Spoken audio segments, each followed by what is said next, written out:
Paper 183, The Betrayal and Arrest of Jesus. After Jesus had finally awakened Peter, James, and John, he suggested that they go to their tents and seek sleep in preparation for the duties of the morrow. But by this time the 3 apostles were wide awake. They had been refreshed by their short naps, and besides they were stimulated and aroused by the arrival on the scene of 2 excited messengers, who inquired for David Zebedee and quickly went in quest of him when Peter informed them where he kept watch. Although 8 of the apostles were sound asleep, the Greeks who were encamped alongside them were more fearful of trouble, so much so that they had posted a sentinel to give the alarm in case danger should arise. When these 2 messengers hurried into camp, the Greek sentinel proceeded to arouse all of his fellow countrymen who streamed forth from their tents, fully dressed and fully armed. All the camp was now aroused except the 8 apostles. Peter desired to call his associates, but Jesus definitely forbade him. The master mildly admonished them all to return to their tents, but they were reluctant to comply with his suggestion. Failing to disperse his followers, the master left them and walked down toward the olive press near the entrance to Gethsemane Park. Although the 3 apostles, the Greeks, and the other members of the camp hesitated immediately to follow him, John Mark hastened around through the olive trees and secreted himself in a small shed near the olive press. Jesus withdrew from the camp and from his friends in order that his apprehenders, when they arrived, might arrest him without disturbing his apostles. The master feared to have his apostles awake and present at the time of his arrest, lest the spectacle of Judas's betraying him should so arouse their animosity that they would offer resistance to the soldiers and would be taken into custody with him. He feared that, if they should be arrested with him, they might also perish with him. Though Jesus knew that the plan for his death had its origin in the councils of the rulers of the Jews, he was also aware that all such nefarious schemes had the full approval of Lucifer, Satan, and Caligastia. And he well knew that these rebels of the realms would also be pleased to see all of the apostles destroyed with him. Jesus sat down alone on the olive press, where he awaited the coming of the betrayer, and he was seen at this time only by John Mark and an innumerable host of celestial observers. The Father's will. There is great danger of misunderstanding the meaning of numerous sayings and many events associated with the termination of the Master's career in the flesh.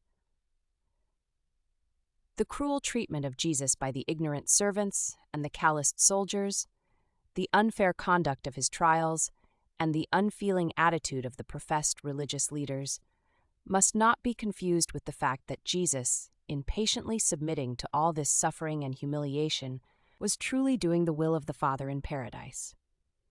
It was indeed and in truth the will of the Father that his Son should drink to the full the cup of mortal experience from birth to death, but the Father in heaven had nothing whatever to do with instigating the barbarous behavior of those supposedly civilized human beings who so brutally tortured the Master and so horribly heaped successive indignities upon his non-resisting person. These inhuman and shocking experiences which Jesus was called upon to endure in the final hours of his mortal life were not in any sense a part of the divine will of the Father, which his human nature had so triumphantly pledged to carry out at the time of the final surrender of man to God, as signified in the threefold prayer which he indited in the garden while his weary apostles slept the sleep of physical exhaustion. The Father in heaven desired the bestowal Son to finish his earth career naturally, just as all mortals must finish up their lives on earth and in the flesh. Ordinary men and women cannot expect to have their last hours on earth and the supervening episode of death made easy by a special dispensation. Accordingly, Jesus elected to lay down his life in the flesh in the manner which was in keeping with the outworking of natural events. And he steadfastly refused to extricate himself from the cruel clutches of a wicked conspiracy of inhuman events which swept on with horrible certainty toward his unbelievable humiliation and ignominious death. And every bit of all this astounding manifestation of hatred and this unprecedented demonstration of cruelty was the work of evil men and wicked mortals. God in heaven did not will it, neither did the archenemies of Jesus dictate it, though they did much to ensure that unthinking and evil mortals would thus reject the bestowal Son. Even the father of sin turned his face away from the excruciating horror of the scene of the crucifixion. Judas in the city. After Judas so abruptly left the table while eating the Last Supper, he went directly to the home of his cousin, and then did the two go straight to the captain of the temple guards. Judas requested the captain to assemble the guards and informed him that he was ready to lead them to Jesus. Judas having appeared on the scene a little before he was expected, there was some delay in getting started for the Mark home, where Judas expected to find Jesus still visiting with the apostles. The Master and the 11 left the home of Elijah Mark fully 15 minutes before the betrayer and the guards arrived. By the time the apprehenders reached the Mark home, Jesus and the 11 were well outside the walls of the city and on their way to the Olivet camp. Judas was much perturbed by this failure to find Jesus at the Mark residence and in the company of 11 men, only 2 of whom were armed for resistance. He happened to know that, in the afternoon when they had left camp, only Simon Peter and Simon Zelotes were girded with swords. Judas had hoped to take Jesus when the city was quiet and when there was little chance of resistance. The betrayer feared that, if he waited for them to return to their camp, more than 80 of devoted disciples would be encountered, and he also knew that Simon Zelotes had an ample store of arms in his possession. Judas was becoming increasingly nervous as he meditated how the 11 loyal apostles would detest him, and he feared they would all seek to destroy him. He was not only disloyal, but he was a real coward at heart. When they failed to find Jesus in the upper chamber, Judas asked the captain of the guard to return to the temple. By this time the rulers had begun to assemble at the high priest's home preparatory to receiving Jesus, seeing that their bargain with the traitor called for Jesus' arrest by midnight of that day. Judas explained to his associates that they had missed Jesus at the Mark home and that it would be necessary to go to Gethsemane to arrest him.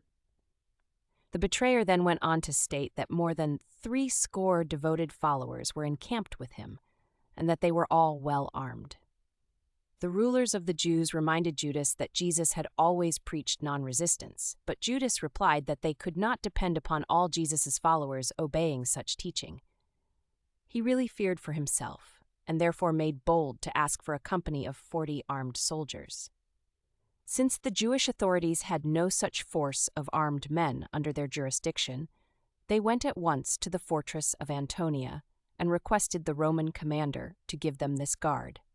But when he learned that they intended to arrest Jesus, he promptly refused to accede to their request and referred them to his superior officer. In this way, more than an hour was consumed in going from one authority to another until they finally were compelled to go to Pilate himself in order to obtain permission to employ the armed Roman guards. It was late when they arrived at Pilate's house, and he had retired to his private chambers with his wife.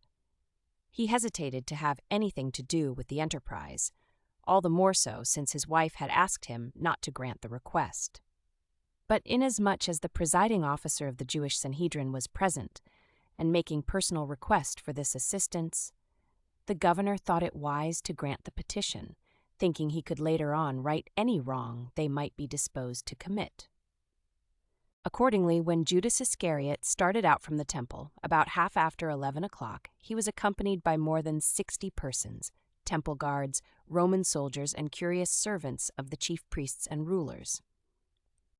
The Master's arrest.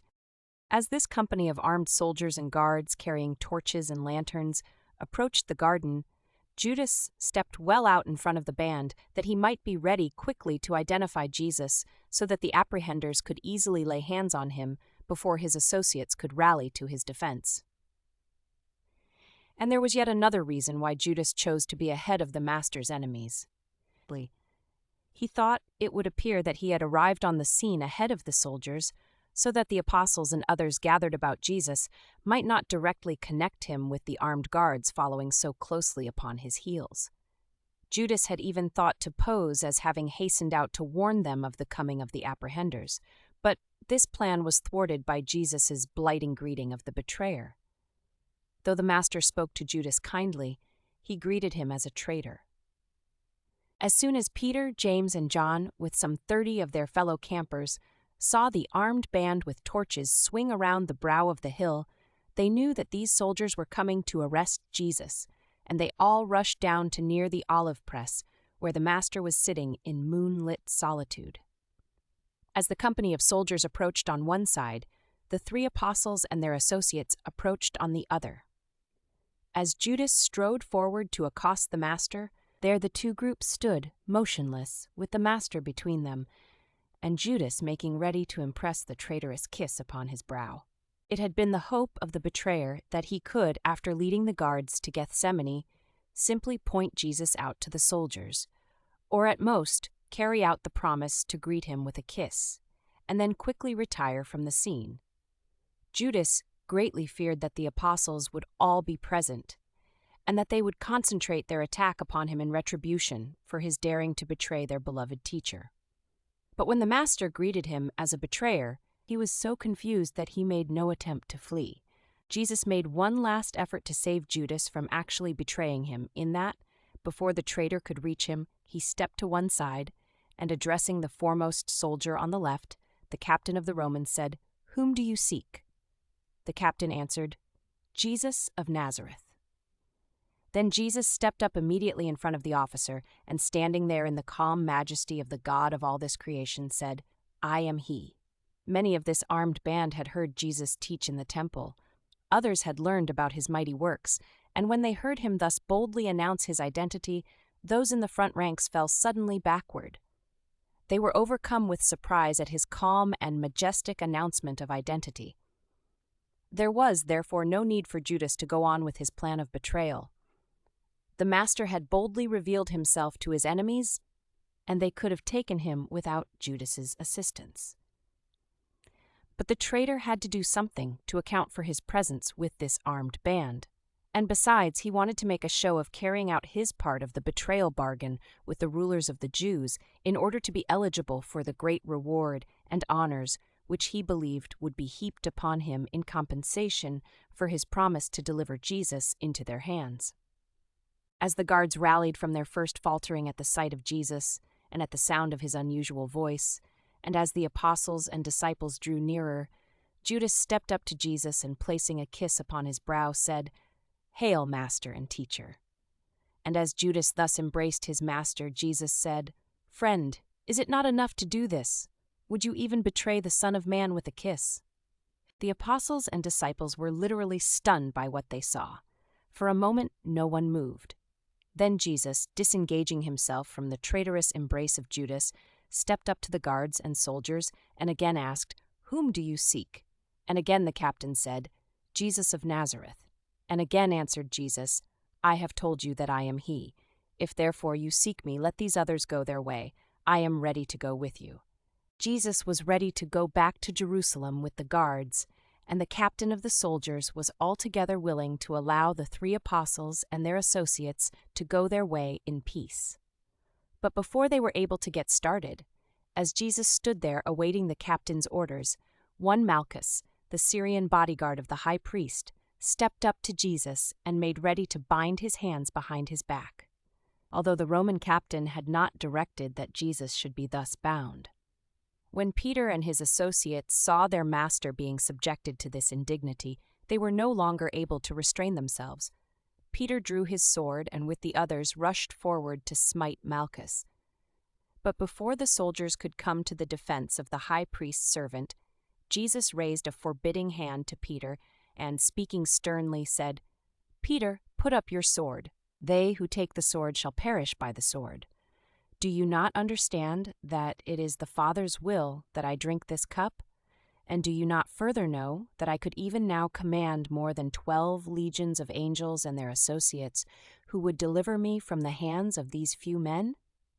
While Jesus thus effectively put a stop to this show of physical resistance by his followers, it was enough to arouse the fear of the captain of the guards, who now, with the help of his soldiers, laid heavy hands on Jesus and quickly bound him. And as they tied his hands with heavy cords, Jesus said to them, "Why do you come out against me with swords and with staves as if to seize a robber? I was daily with you in the temple, publicly teaching the people, and you made no effort to take me." When Jesus had been bound, the captain, fearing that the followers of the Master might attempt to rescue him, gave orders that they be seized.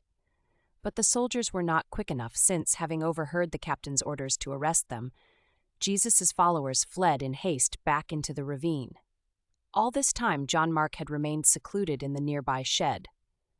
When the guards started back to Jerusalem with Jesus, John Mark attempted to steal out of the shed in order to catch up with the fleeing apostles and disciples. But just as he emerged, one of the last of the returning soldiers who had pursued the fleeing disciples was passing near, and seeing this young man in his linen coat, gave chase, almost overtaking him. In fact, the soldier got near enough to John to lay hold upon his coat, but the young man freed himself from the garment, escaping naked while the soldier held the empty coat. John Mark made his way in all haste to David Zebedee on the upper trail. When he had told David what had happened, they both hastened back to the tents of the sleeping apostles and informed all 8 of the Master's betrayal and arrest. At about the time the 8 apostles were being awakened, those who had fled up the ravine were returning, and they all gathered together near the olive press to debate what should be done. In the meantime, Simon Peter and John Zebedee, who had hidden among the olive trees, had already gone on after the mob of soldiers, guards, and servants who were now leading Jesus back to Jerusalem as they would have led a desperate criminal. John followed close behind the mob, but Peter followed afar off. After John Mark's escape from the clutch of the soldier, he provided himself with a cloak which he found in the tent of Simon Peter and John Zebedee.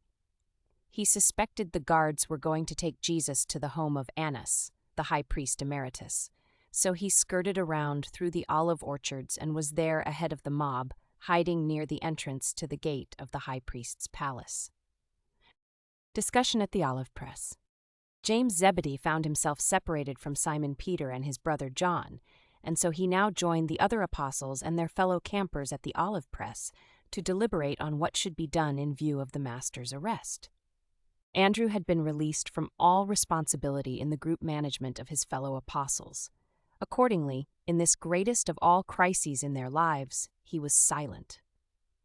After a short informal discussion, Simon Zelotes stood up on the stone wall of the olive press and, making an impassioned plea for loyalty to the Master and the cause of the kingdom, exhorted his fellow apostles and the other disciples to hasten on after the mob and effect the rescue of Jesus. The majority of the company would have been disposed to follow his aggressive leadership had it not been for the advice of Nathanael, who stood up the moment Simon had finished speaking and called their attention to Jesus' oft-repeated teachings regarding non-resistance. He further reminded them that Jesus had that very night instructed them that they should preserve their lives for the time when they should go forth into the world proclaiming the good news of the gospel of the heavenly kingdom. And Nathanael was encouraged in this stand by James Zebedee, who now told how Peter and others drew their swords to defend the Master against arrest, and that Jesus bade Simon Peter and his fellow swordsmen sheath their blades. Matthew and Philip also made speeches, but nothing definite came of this discussion until Thomas, calling their attention to the fact that Jesus had counseled Lazarus against exposing himself to death, pointed out that they could do nothing to save their Master, inasmuch as he refused to allow his friends to defend him, and since he persisted in refraining from the use of his divine powers to frustrate his human enemies. Thomas persuaded them to scatter, every man for himself, with the understanding that David Zebedee would remain at the camp to maintain a clearinghouse and messenger headquarters for the group. By 2:30 that morning, the camp was deserted.